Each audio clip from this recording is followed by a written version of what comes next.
Hey, this is Cameron, and welcome to the practice log. I know it's a little bit different now. You're a little bit closer. It's a little more intimate. That might be for the better or for the worse. I don't know. But yeah, I'm trying something out. And also, there's no usual intro because I already set the camera up. And we're here now, so sorry. I'm making a lot of changes. Have you noticed that? A lot of things are changing. All the usual content will be the same, though. This is a practice log, and today we're going to be going into some theory, specifically analysis, actually. We're going to analyze the rest of Soar Op.60 No.1. That'll be pretty cool. You excited about that? So that's what we'll cut to after this. But first, let's talk about what we're actually going to work on. BWV1001. I'm going to try to put some real effort into the presto. That's been like what I've said every single time. So, you know, hopefully we'll do that. And then my Soar, the Soar Mozart variations. I'm going to try to crush that. You've been hearing a lot of that recently too. All right, well, I'm going to keep this brief. There's no question to answer anything. I'm probably going to do that tonight, perhaps. Let's go ahead and get to that analysis, shall we? Do people like these? Well, we're doing a music theory one today.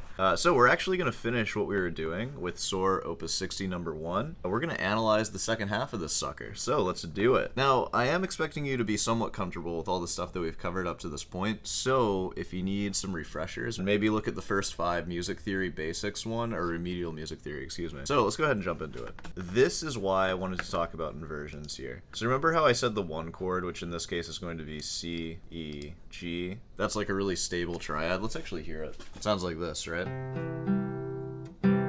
So I need to kind of think about with the inversions. If you were to have that in second inversion, which would be G in the bass, it would sound like this. It almost makes it sound like a halfway resolved dominant chord.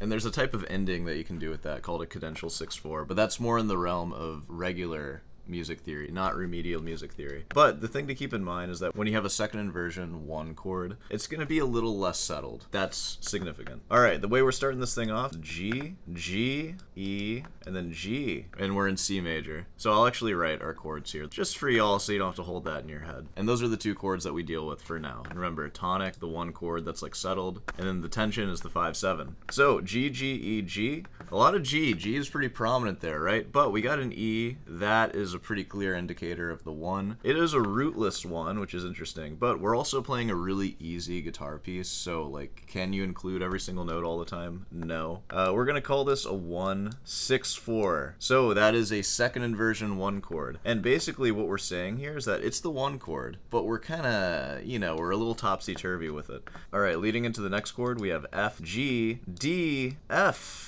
All right, some significant things. G is going down to F, okay? E is going down to D if we're looking at the beats, and that G is sustaining. And if we look ahead, we have something like a pedal G. So yeah, pretty cool. And that's a good reason to use inversion, so you can keep the same bass note. Nice usage. All right, now with the F, G, D, F, pretty clear 5/7, and specifically 5/7 because of the F. So this is a really strong tension. The next one, we have E, G, C, E. I mean, just an absolute specimen of a 1 chord there, right? All notes present. Roll call, everybody's here. But we're still in second inversion, because G is in the bass, with the voices just kind of drifting down. Pedal G. Pretty interesting. We have D, B, G, and F. And once again, everyone's present for that. The gang's all here. G, B, D, F. The lowest note of it is F, and I feel like that's sort of significant, because the F is going to resolve down to the E, and this is important that this is the 1 chord in first inversion. So, you know, the F is dropping down to an E. We're going to consider that a 5/4/2 for now, which is the third inversion. So again, the inversions in this situation aren't super important. It's more important when you're looking at like 4-part harmony scores,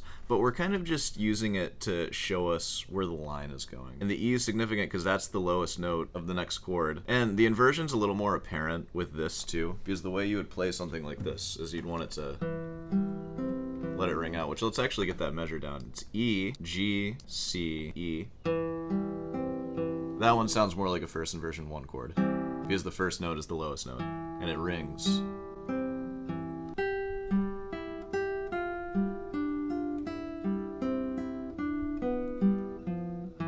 And that's our resolve there.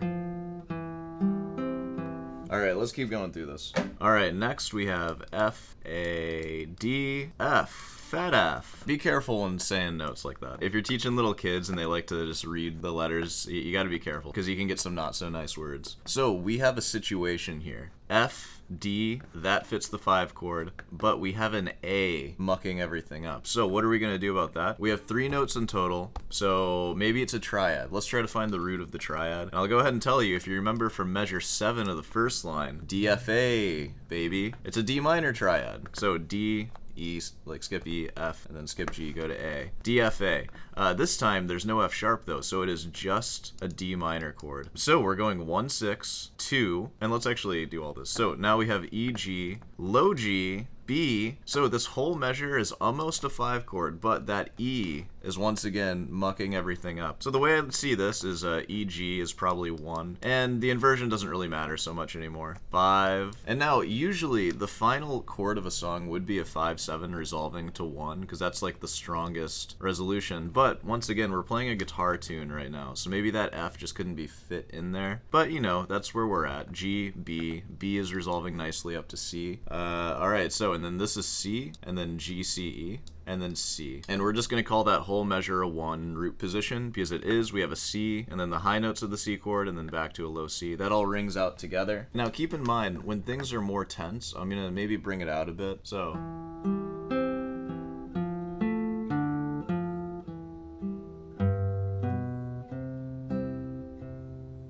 So you can really use that for your interpretation. And of course, you don't have to follow all of that, but I mean, it is kind of significant.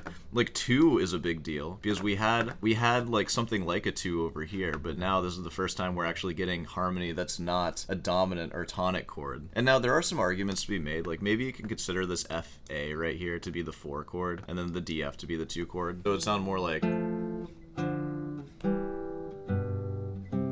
It would kind of make sense if the last couple measures did half a bar per chord, because that's what happens here with the 1 and 5. But you know, I mean, it's whatever. As long as you remember what notes to play, and they're both predominant regardless. It gets a little ambiguous, especially with such a simple score, which I think that pretty much covers everything. How about this? I'll do one playthrough where I just play like the block chords. You would maybe see it in like a vocal score or something. You can just follow along with the harmony and see how it all changes.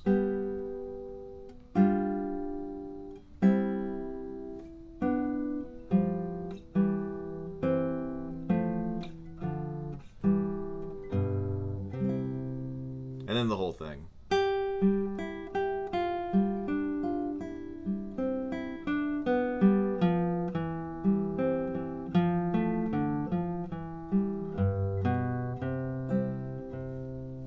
And there it is. So that pretty much covers this one. We went through all the theory necessary to get us to this, analyzing the easiest piece ever written. Even still, that's a triumph, because, you know, we started from nothing. Now, there are 2 ways that this can go from here. We can either move on to a slightly harder piece, and maybe I'll do them less frequently, like how I've been doing it here, like maybe 1 every week or so. Or we can go back into musictheory.net and maybe cover the next level. I don't know. I'll have to decide. I might just move on to a harder piece and just kind of explain stuff as we go. It is fun to learn in the field, isn't it? Instead of learning all the theory and then applying it. Alright, well, that is SOAR Op.60 No.1. So now you can work on that and maybe follow along with what we did here. Alright, well, it's time for me to go practice now, so I'll see you there. I don't know, I guess I found when I was watching my videos on YouTube, I was like zooming in a lot, and I was like, this kind of looks a lot better when you just zoom in. So maybe I should just bring the camera closer. So I'm just doing this to see what it feels like, because it's just 1 log. It's not a big deal. There will always be a log tomorrow, and we'll see how I film that one. Maybe I'll do a few like this, just to like get used to it and see how that is.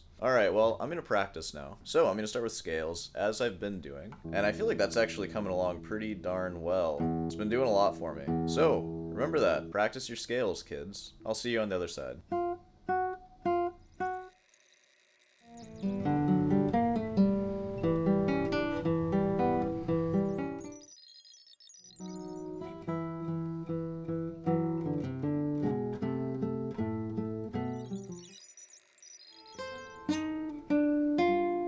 Alright, I think I'm about ready to call it there. Let me bring you closer, which you're actually already quite close. Dang, maybe I'll just leave you where you are. How about that? Speaking of new things, I'll play a little bit of new stuff with the Presto. Here's how it goes.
let's go to the next page.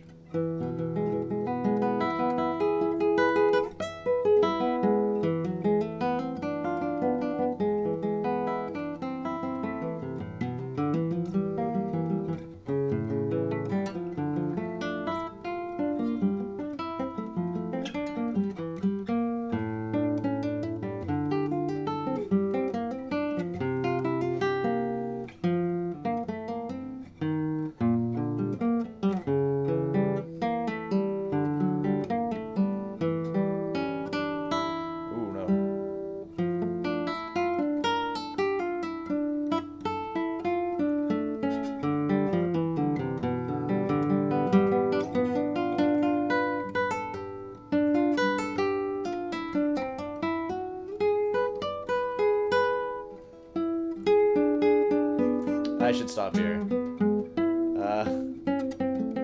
Yeah, okay, that's it. I've read through the whole thing, but I've been working like mainly up to there, and a bit of the next section, but it's not comfortable enough yet to play, I guess. So, you know, you heard the shreddy part in the beginning, and that's pretty cool. Alright, well, I think that pretty much wraps up this one, so let's go ahead and go to the outro, shall we? Alright, well, hopefully you enjoyed that. Yeah, we're doing the walking outro this time. So, if you made it this far, you know, be sure to subscribe, leave a like, all that stuff. I am teaching lessons on YouTube now, so look at the description for that if you're interested in lessons, if you want to talk about any of the stuff in any of the videos, or if you just want a teacher to help you read music and give you pieces to work on, and help you with your technique and stuff, I'm the guy for that, so just contact me. And if you have any questions about anything, of course I'll answer them in the chair when I do that. Alright, well, I think that pretty much covers everything. So, I'll see you tonight.